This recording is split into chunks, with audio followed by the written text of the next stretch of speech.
આજે વાત કરીશું એક એવા મંદિરની કે જ્યાં દેવને સિગરેટ ચડાવવામાં આવે છે, સાથે સાફા અને મોજડી પણ ચડાવાય છે. નવીન વાતોની ગુજરાત એક્સપ્લોર સિરીઝના 49માં એપિસોડમાં અમે પહોંચી ગયા છે અમદાવાદ નિકોલમાં આવેલા સાક્ષાત પરચા પૂરતા મામાદેવના મંદિરે. આ મંદિરમાં મામાદેવ સાથે મેલડીમાં અને મહાકાળીમાં પણ બિરાજમાન છે. મંદિર 24 કલાક અને 365 દિવસ ખુલ્લું રહે છે. ભક્તો અહીં અડધી રાત્રે અને વહેલી સવારે પણ દર્શન કરવા આવે છે.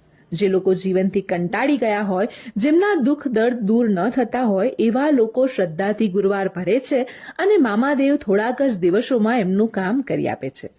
માન્યતા છે કે જેમના શરીરમાં કોઈ રોગ હોય એવા વ્યક્તિ મામાદેવના 108 મંત્ર જાપ કરે તો એમના તમામ રોગો નાશ પામે છે. અહીં ગુરુવાર ભરવાનું મહત્વ છે, એટલે આ દિવસે શ્રદ્ધાળુ મોટી સંખ્યામાં અહીંયા આવે છે અને આ દિવસે અહીંયા 3 આરતી કરવામાં આવે છે, જેમાં એક આરતી રાત્રે 12 વાગે પણ થાય છે. અહીં મામાદેવને સાફા, મોજડી, સિગરેટ, ગુલાબ અને અગરબત્તી ચઢાવવામાં આવે છે. પ્રસાદમાં જલેબી, પેંડા, ગાંઠિયા અને ચોકલેટ ધરાવવામાં આવે છે. આ મંદિર દ્વારા દીકરા દીકરીના લગ્ન પણ યોજાઈ રહ્યા છે, જેમાં વરવધુના પરિવારને ગમે તેટલા સગા સંબંધી લાવવાની છૂટ છે. એમનું માનવું છે કે ગમે તેટલા વ્યક્તિ અહીં આવે પણ અહીં જમવાનું ક્યારેય ખૂટતું નથી. સમૂહ લગ્નના કાર્ય માટે કોઈ વ્યક્તિ પાસેથી દાન લેવામાં નથી આવતું, છતાં મંદિરના કોઈ કામ મામાદેવ અટકવા નથી દેતા.